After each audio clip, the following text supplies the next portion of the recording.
नमस्कार, मैं हूं ज्योति सिंह और बोलने से बदलेगा में आज बात करेंगे एमपी में अनमोल ऐप की, जिसमें एक बड़ा झोल सामने आया है। एमपी में गर्भवती महिलाओं को अनमोल ऐप पर रजिस्टर्ड कराना होता है, लेकिन सतना के एक दंपत्ति के साथ अजीब ही वाकया सामने आया। पति ने जब अपनी 6 महीने की गर्भवती पत्नी को ऐप पर रजिस्टर करने की कोशिश की तो सरकारी पोर्टल पर दिसंबर में ही उनकी डिलीवरी दिखा दी गई। यहां तक कि बच्चे का वजन भी यहां पर रिकॉर्ड में था, जो बच्चा पैदा ही नहीं हुआ था। अब परिवार अधिकारियों के चक्कर लगा रहा है। आज हम इसी को समझेंगे। इतनी संवेदनशील चीजों में आखिर इस हद तक लापरवाही और गड़बड़ी हुई कैसे, किस लेवल पर हुई, कहां पर लापरवाही हुई, कैसी गड़बड़ियों से इस पूरे सिस्टम पर सवाल नहीं उठते। इस पर आप क्या सोचते हैं? आप भी अपनी राय हमसे साझा कर सकते हैं। फोन नंबर हमारा है 8178999182। खास मेहमान भी इस पर हमारे साथ जुड़ेंगे और उससे पहले एक रिपोर्ट भी हम आपको दिखा देते हैं। हमारे सहयोगी आकाश ने community health officer Meena Shukla से अनमोल एप्लीकेशन को लेकर बातचीत की। क्या कहा उन्होंने, आइए देखते हैं। मेरे पास ये अनमोल एप्लीकेशन है और ये मध्य प्रदेश एमपी अनमोल है। इसमें हाई रिस्क प्रेग्नेंट वुमेन लिखा हुआ है, लेकिन हम इसमें लॉगिन नहीं कर सकते हैं। जो आप देखेंगे, पहले भाषा का चयन है, इसके बाद एनएम लॉगिन और फिर एडमिन लॉगिन। यहाँ पर जब आप एनएम लॉगिन करेंगे तो इसमें स्टेट का सेलेक्ट करना होगा। इसके बाद यहाँ पर एनएम की बकायदा आईडी भी देनी होगी, इसके बाद ही कोई लॉगिन कर पाएगा। इसके अलावा एडमिन लॉगिन है, यानी कि हर कोई व्यक्ति अनमोल पोर्टल पर नहीं जा सकता है। इसके लिए जो अधिकृत एएनएम है या फिर सामुदायिक स्वास्थ्य केंद्र के अधिकारी हैं, इस तरह के लोग ही इस पोर्टल पर जा सकते हैं। मेरे साथ भोपाल की मीना शुक्ला, जो सामुदायिक स्वास्थ्य अधिकारी हैं, उनसे बातचीत करते हैं और अनमोल पोर्टल को समझने की कोशिश करते हैं। मैम, अनमोल पोर्टल क्या है, इस पर आप लोग कैसे काम करते हैं और इससे क्या क्या लाभ महिलाओं को मिलता है? जो अनमोल पोर्टल है, उसमें सभी गर्भवती महिलाओं की प्रथम जो तिमाही होती है, अर्ली रजिस्ट्रेशन हम उसमें करते हैं सभी महिलाओं का। फिर उसमें उनकी जो जैसे समग्र आईडी हो गई और बैंक अकाउंट हो गया, आधार नंबर हो गया, मोबाइल नंबर हो गया, वो सब हम एंट्री करते हैं। फिर उसमें उनकी एमपी आईडी क्रिएट होती है। एक 11 नंबर होते हैं जो एक गर्भवती महिला को मिलते हैं, और फिर ये हम ऑफलाइन भी उनको ये वाला कार्ड बना के देते हैं। यहाँ पे उसकी सारी डिटेल फिल होती है और इसमें हम उनको योजना जो प्रधानमंत्री की साइट से चल रही है वो भी बताते हैं, मुख्यमंत्री योजना बताते हैं, और यहाँ पे सारी डिटेल फिल करते हैं। यहाँ पे हम उसकी सारी जाँचें चढ़ाते हैं। ये जो होता है, इसमें हाई रिस्क हम टिक करते हैं कि महिला को पहले कभी कोई बीमारी तो नहीं थी। ये सिर्फ गर्भवती महिलाओं के लिए? हाँ, ये सिर्फ गर्भवती महिलाओं के लिए। लेकिन इसमें एक चीज़ और है, इसमें उनको जैसे गर्भवती महिलाएं हैं, उनकी डिलीवरी के पश्चात भी, प्रसव के बाद देखभाल करने के लिए ये भी एक वो रहता है। और यहाँ पे बच्चों की देखभाल करने के लिए कि 6 महीने तक केवल और केवल बच्चे को माँ का दूध पिलाना है। फिर 6 महीने के बाद आपको क्या खिलाना है, आपको दस्त से कैसे बचना है, ये सारी चीज़ें इसमें रहती हैं। इसमें सारी जानकारियां मिल जाती हैं। अब बात हम अनमोल पोर्टल की करते हैं, तो इससे एक गर्भधात्री महिला को क्या फायदा है और इसमें रजिस्ट्रेशन क्यों जरूरी है? इसमें रजिस्ट्रेशन इसलिए ज़रूरी है, एक तो वो एमपी की महिला है और हमारा जो पोर्टल चल रहा है उसमें हमारे गवर्नमेंट को भी पता चलता है, जितने लोग ये पोर्टल हैंडल करते हैं उनको भी पता चलता है कि इस महीने या पूरे साल में कितनी महिला रजिस्टर्ड हुई हैं, कितनी महिला हाई रिस्क हुई हैं। ये हम लोग, अगर कोई ऑफलाइन पहचान नहीं कर पाता तो ऑनलाइन उसमें सब कुछ दिखता है। अगर उनके पास डाटा नहीं भी रहता, फिर भी वो ऑनलाइन पूरा डेटा निकाल लेते हैं कि कितनी महिलाएं हमारे सेंटर में हाई रिस्क थी, कितनों की हमने केयर करी, कितनों की हमने ऑनलाइन जांचें चढ़ाई हैं। ये सारा कुछ जिले वाले देखते हैं, ब्लॉक, स्टेट, सब देखते हैं। आर्थिक सहायता भी मिलती है अनमोल रजिस्टर पर? जो लोग रजिस्टर होकर आते हैं अस्पतालों में, उन्हें कितनी राशि मिल जाती है? जैसे जो अनमोल में जिनकी सारी जांचें चढ़ी रहती है, मतलब 4 जांचें कंपलसरी हैं, ताकि महिलाओं को, इसलिए भी जांचें जरूरी हैं कि महिलाओं को कोई दिक्कत ना हो। और चारों जांचें जब चढ़ी रहती हैं तो उनको ना, जैसे पहली बार जब रजिस्ट्रेशन 3 महीने के अंदर होता है तो हम आंगनवाड़ी में भी वो आईडी देते हैं। आंगनवाड़ी की तरफ से उनको 5,000 रुपये मिलते हैं। कुछ इसमें डिसाइड किया हुआ है, इसमें लिखा हुआ है कि पहला पैसा कौन सी किस्त कितनी आएगी और कब आएगी, और फिर गवर्नमेंट की साइड से वो 11,000 रुपये रहते हैं, पहली और दूसरी डिलीवरी में महिला को मिलते हैं। और फिर इसके बाद तो हम आपको दिखा रहे थे कि किस तरीके से अनमोल ऐप काम करता है, कैसे इससे फायदा मिलता है गर्भवती महिलाओं को और उसके परिवार को। खास मेहमान इस पर जुड़ गए हमारे साथ और इतनी बड़ी लापरवाही इस अनमोल ऐप में हो रही है। डॉक्टर प्रभाकर तिवारी हमारे साथ हैं, सीएमएचओ हैं भोपाल से। उत्तम सिंह प्रिया हैं, उत्तम सिंह जो कि प्रिया के पति हैं, जिनके साथ ये गड़बड़ी हुई। शिवानी घोष हमारे साथ हैं, सोशल एक्टिविस्ट हैं, और डॉक्टर प्रिया भावे हैं, गायनोकोलॉजिस्ट। आप सभी का स्वागत है और हमसे जुड़ने के लिए आप सभी का बहुत बहुत शुक्रिया।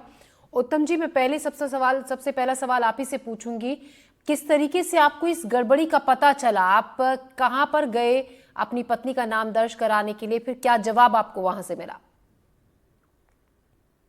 देखिए मैम, मेरे को एनएम के द्वारा जानकारी मिली ये चीज के लिए कि आपकी प्रेगनेंसी जो है तो दिखाई जा रही है भोपाल से। जी। तो मैं बीपीएम सर के पास गया। उन्होंने बोला कि देखो काम हो जाएगा। फिर मेरा काम नहीं हुआ। बार बार सूचित करता रहा मैं एनएम को। आपने क्या उसके कहा बाद उनको? फिर क्या मैं क्या मेरे पर पास आपने कोई क्या शिकायत आपने की उनको? मैंने शिकायत ये की कि मेरे 11 माह में पहले मेरी शादी हुई रही जी। और बच्ची दर्शाई जा रही है 30 दिसंबर को, हम्म। जो कि अभी मेरी मिसेज जो है तो 6 महीने की प्रेगनेंसी में है। जी।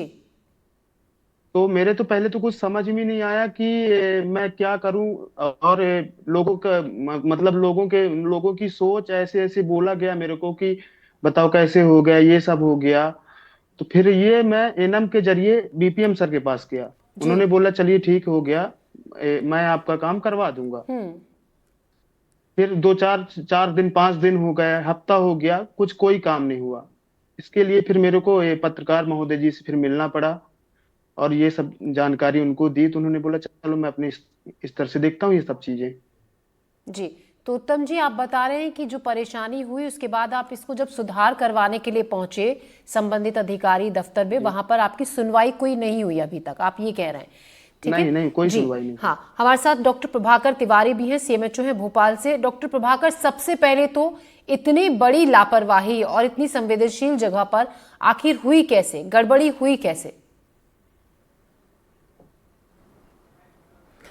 देखिए, जैसा कि आपने अभी अपनी रिपोर्ट में दिखाया कि जो मैं बिल्कुल शुरू से अगर बताऊं तो basically Anmol is ANM online. मतलब कि पहले जो काम हार्ड कॉपी में हुआ करता था उसको ऑनलाइन कर दिया गया और जो एएनएम है वो एलिजिबल कपल से लेके, मतलब कि जब शादी होती है उससे लेकर किसी भी महिला के गर्भवती होने, उसके बाद उसकी जांचें होने, उसके बाद उसकी डिलीवरी के बाद उसका जो 0 डोज वैक्सीनेशन है उसको भी इसमें शामिल किया जाता है। और ये बेसिकली इसलिए शुरू किया गया था कि सभी गर्भवती महिलाओं को पूरी तरह से जांचों का लाभ मिले, पूरी तरह से उनकी संस्थागत डिलीवरी मिले और उनका वैक्सीनेशन शुरू हो जाए। और साथ में उसमें एक और चीज है कि जैसे ही बच्चा पैदा होता है वैसे ही उसकी जो फीडिंग है, ब्रेस्ट फीडिंग है, वो शुरू हो जाए। क्योंकि जैसा आप जानते हैं गवर्नमेंट कहती है कि 1 घंटे के अंदर ब्रेस्ट फीडिंग शुरू हो जानी चाहिए और इसकी मॉनिटरिंग के लिए सिस्टम शुरू हुआ। और जैसा कि अभी बड़े अच्छे से सीएचओ ने बताया कि ये 11 डिजिट की आईडी, एक यूनिक आईडी हर एक गर्भवती महिला की क्रिएट की जाती है। अब इसके ऊपर सरकार ने एक राइडर और रखा, वो ये रखा कि आपने देखा होगा कई सारी ऐसी योजनाएं रहती हैं आर्थिक लाभ की, जिनको आर्थिक लाभ दिया जाता है, जैसे प्रधानमंत्री मातृ वंदना योजना है, जननी सुरक्षा योजना है। यहाँ पे देखिए, हम वो पूरी डिटेल इस अनमोल के बारे में बता रहे हैं, ये ऐप कैसे काम करता है, क्या फायदा होता है।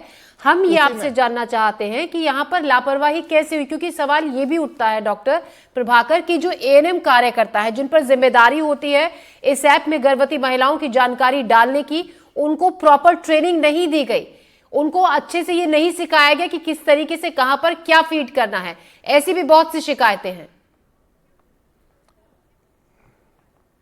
मैं इसीलिए मैं आपके उसी पे आ रहा हूं और उनके लिए ये रखा गया कि उसके लिए जरूरी है। अब आप ये बताइए मुझे कि हर साल मध्य प्रदेश में लाखों की संख्या में डिलीवरीज होती हैं, लाखों की संख्या में। अगर ये 11 डिजिट का नंबर है, हो सकता है कि उस समय किसी वक्त आप भी डालते हैं, हम भी डालते हैं, कई बार हमसे मोबाइल में नंबर डायल करते समय अगर हम डायल करते हैं तो गलत एक भी अगर डिजिट की हो जाती है उससे पूरा की पूरा डाटा बदल जाता है। निश्चित तौर पर यह त्रुटि हुई, पर यह इस त्रुटि के कारण सेवा प्रदायगी में या सर्विस प्रोविजन में किसी भी व्यक्ति को कोई दिक्कत नहीं आनी चाहिए। डॉक्टर प्रभाकर, आप कह रहे हैं गलती होती है, ठीक है, हम मानते हैं गलती होती है, लेकिन देखिए ये कोई पहली बार नहीं है और एक ऐसी गलती जहां पर आधार कार्ड, बैंक अकाउंट, इन सब में आखिर गड़बड़ी कैसे हुई? आप वो सुन रहे हैं उत्तम सिंह की जो बात कह रहे हैं जो शख्स जिनके साथ ये गलती का जो खामियाजा उन्हें भुगतना पड़ रहा है,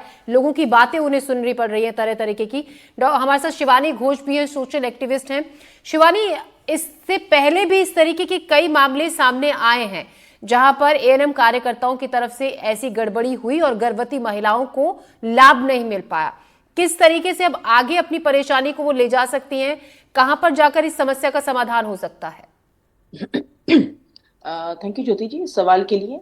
सबसे पहले तो मैं डॉक्टर प्रभाकर को एक बात बताना चाहूंगी कि मानते हैं कि डिजिट में गड़बड़ी हुई है या जैसा भी हुआ है, पर बच्चे का वजन तक उस पे आ गया है, ये बड़ा आश्चर्य लग रहा है कि ये कैसे हो सकता है।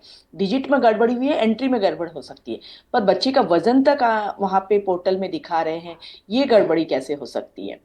बिल्कुल डॉक्टर प्रभाकर, देखिए ना, बिल्कुल सही बात है कि आप कह रहे हैं डिजिट में, और ये ठीक है कि गलती कभी कभी ऊपर नीचे हो जाती है, लेकिन पहले कई मामले सामने आ गए और बच्चे का वजन भी वहां पर दर्ज करवा दिया गया।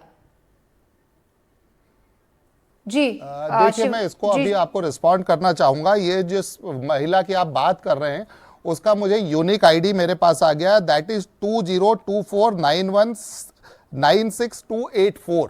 तो जो 284 है उसमें त्रुटिवश 8 की बजाय 3 डाल दिया गया। जो 2-4 की जितनी भी इंफॉर्मेशन है वो इनके इसमें दिखाई दे रही है, जिसको जहां तक मुझे अभी सूचना है कि उसको करेक्ट भी कर लिया गया है। ये जो हुआ है, ये जैसा आपने खुद ही बताया, उत्तम जी की परेशानी अब ये है। उत्तम जी, हम चाहेंगे आप इन्हीं से सवाल पूछे डॉक्टर प्रभाकर से कि कितना वक्त आपको चक्कर काटते हुए हो गया है दफ्तरों के, और क्या परेशानी अभी भी आ रही है कि आप उस योजना का लाभ नहीं उठा पा रहे हैं? क्या कह दिया जाता है आपसे?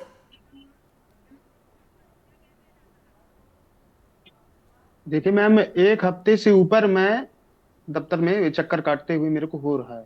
जी बताइए डॉक्टर साहब, कैसे ये इनकी परेशानी का अब हल होगा? 1 हफ्ते से ज्यादा वक्त हो गया है। बिल्कुल वो बिल्कुल चिंता ना करें, उनको बार बार करने की जरूरत नहीं है। आप ही अपने उसमें वीडियो में वहां के सीएमएचओ साहब को दिखा रहे हैं, आप उनके पास एक प्लेन एप्लीकेशन छोड़ दीजिए और मुझे पूरा भरोसा है कि आपको जाने की जरूरत नहीं है, आपके पास कॉल बैक आएगा। डॉक्टर प्रभाकर, हम भी यही उम्मीद करते हैं और हमारी कोशिश यही थी कि उत्तम सिंह को जो दिक्कत हो रही है उसका समाधान हो, और आप कह रहे हैं कि जल्द से जल्द इस समस्या को सुलझा लिया जाएगा। डॉक्टर प्रिया भावे, इस तरीके की परेशानियां कई बार कई गर्भवती महिलाओं की तरफ से पहले भी सामने लाई जा चुकी हैं। ऐसे में अगर कोई गर्भवती महिला है, वो वक्त पर अपनी सारी डिटेल्स यहाँ पर जाकर दर्ज कराना चाहती है, तो हम आपसे एक बार प्रोसीजर समझना चाहेंगे, ताकि, क्योंकि देखिए एएनएम कार्यकर्ता, सवाल ये भी है कि एएनएम कार्यकर्ताओं को प्रॉपर ट्रेनिंग इस बात की नहीं दी गई। अगर कोई क्रॉस चेक करना चाहे तो किस तरीके से कर सकता है? देखिए, मैं इस प्रोग्राम के लिए पहले तो आपको धन्यवाद देना चाहूंगी, और मैं तिवारी सर को भी धन्यवाद देना चाहूंगी कि उन्होंने मतलब कार्यक्रम के दौरान ही इसका सॉल्यूशन और इसका जो प्रॉब्लम था वो हमें बता दिया। डिजिटाइजेशन जो होता है ये एक ऑनगोइंग प्रोसेस होता है। जब भी हम मेडिसिन में काम को डिजिटलाइज करते हैं तो इसमें शुरू में हिकअप्स जो है वो हर जगह पे आते हैं, चाहे वो प्राइवेट सेक्टर हो चाहे गवर्नमेंट सेक्टर हो। तो इसमें मुझे 2 चीजें लगती हैं। पहली बात, ये एक ऑनगोइंग प्रोसेस होता है और सॉफ्टवेयर जो है वो सीखता है अपनी गलतियों से। तो मेरे ख्याल से इस तरह के वाकये के बाद अब सर और बाकी जो टेक्निकल एक्सपर्ट्स हैं वो ड्रॉप डाउन या वो एक क्वेश्चन मार्क का वो लगा देंगे कि यदि ये मैच नहीं हो रहे हैं डिटेल्स, तो ये सिस्टम अपने आप ही नहीं लेगा। ये चीज डिजिटल इसमें हो सकती है, मैनुअल फॉर्म्स में नहीं हो सकती। दूसरा, डिजिटल सिस्टम्स के साथ फायदा ये होता है कि वो लर्न करते हैं। जिस तरह की जो प्रॉब्लम्स आती हैं उसको सॉफ्टवेयर अपने आप में इंक्लूड करता है और जो नेक्स्ट वर्जन आता है वो इम्प्रूव्ड रहता है। हमारे इवन फोन के भी जो सॉफ्टवेयर हैं वो आप सब जानते हैं कि उसके जो बग्स हैं वो इम्प्रूव होके हमें हर बार नया वर्जन डाउनलोड करना होता है। तो मुझे ऐसा लगता है कि चूंकि ये बहुत सेंसिटिव मैटर है, प्रेगनेंसी, डिलीवरी, इसमें अब कुछ आर्थिक भी चीजें, फायदे जुड़े हुए हैं, सेंसिटिव डेटा है, आधार का, बाकी सारी चीजें। तो इसमें एक बार और एएनएम्स की ट्रेनिंग होना और ऐप में कुछ ऐसे फीचर्स होना कि जहां पर भी हमें लगता है कि इनपुट में मिस्टेक आ रही है तो वो फॉर्म वहीं रुक जाएगा, वो नेक्स्ट पर नहीं जाएगा। इस तरह के यदि हम फीचर्स कर दें, और ये टेक्नोलॉजिकली पॉसिबल है, और उसमें सर जैसे सीनियर डॉक्टर्स और जो इसके स्टेक होल्डर्स हैं, जैसे उत्तम जी जी, हैं, वो जी, यदि हाँ। पार्टिसिपेट करते हैं तो ये जी। ऐप और अच्छा हो सकता है और पेशेंट्स को बहुत जल्दी जो है वो फायदा मिल जी, सकता है। डॉक्टर प्रभाकर, जिस तरीके से कहा जा रहा है कि अभी बहुत गुंजाइश है इस ऐप में कुछ कुछ सुधार करने के, क्या आप मानते हैं या आगे आने वाले वक्त में इस पर विचार किया जा रहा है कि कुछ ऐसी चीजें इसमें इंक्लूड की जाएं जिससे ये जो जिस तरीके की गलतियां सामने आ रही हैं ये ना हो? नहीं, जैसे अभी डॉक्टर प्रिया ने बताया, ये एक कंटिन्यूअस ऑनगोइंग प्रोसेस है और अनमोल का नया वर्जन डेवलपमेंट के प्रोसेस में ही है जी। तो ऑलरेडी जितनी भी है, देखिए कोई भी चीज बिल्कुल फुल प्रूफ नहीं हो सकती और जब भी यहाँ पर ह्यूमन इंटरवेंशन होता है तो उसमें एरर की पॉसिबिलिटी रहती है। दूसरी चीज उन्होंने जो कही, जितनी भी एएनएम्स या सीएचओज हैं उनकी ईयरली ट्रेनिंग इस पे होती है, क्योंकि आपने जैसे बताया कई बार क्या होता है कि जो कोई एक पर्टिकुलर सॉफ्टवेयर है या ऐप है, ये दोनों तरह से चलता है, पोर्टल के तौर पर भी और ऐप के तौर पर भी। ऐप के तौर पर टैबलेट पर और फोन पर, और पोर्टल के तौर पर जो हमारे कंप्यूटर्स हैं उनमें। तो सुधार की गुंजाइश हमेशा है, सुधार जारी है और इसका जो दूसरा है सेकेंड वर्जन वो जल्दी ही लॉन्च होने वाला है। कई बार क्या होता है कि ड्यूरिंग दिस ऑल्सो कभी कभी इस तरह की त्रुटियां हो जाती हैं, बट जब तक इंटरवेंशन, ह्यूमन इंटरवेंशन रहेगा, त्रुटि की गुंजाइश बनी रहती है। और एक और चीज है कि आप देखें लगभग लाखों की संख्या में डिलीवरीज होती हैं और उसमें अगर सिंगल डिजिट में या इवन डबल डिजिट में इस तरह की आती हैं तो उनको भी सुधार करने के लिए सरकार प्रयासरत है। और दूसरी चीज, जिस चीज के लिए इसको लाया गया है कि हाई रिस्क आइडेंटिफिकेशन हो और महिलाओं की जो मिनिमम चेकअप्स है वो जरूर हो। 4 जो है वो 4 चेकअप्स मिनिमम है जितने होने ही चाहिए और उनका डॉक्यूमेंटेशन होने के बाद उनका जो फॉलो अप और मॉनिटरिंग है वो स्टेट लेवल से और ब्लॉक लेवल से और डिस्ट्रिक्ट लेवल से हो सके। तो इन सब के लिए बिल्कुल आपकी बात सही है, सुधार की गुंजाइश है, सुधार किया जा रहा है और मुझे उम्मीद है कि जिस तरह से टेक्नोलॉजी और बढ़ेगी, लगातार ये ऐप और ज्यादा स्ट्रांग और ज्यादा यूजर फ्रेंडली होता चला जाएगा। जी, डॉक्टर प्रभाकर, आप हमारे साथ स्टूडियो में जुड़े और तमाम सवालों के जवाब दिए और खासतौर से उत्तम सिंह जी को आपने भरोसा भी दिया कि जल्द समस्या का समाधान होगा, उसके लिए बहुत बहुत शुक्रिया आपका।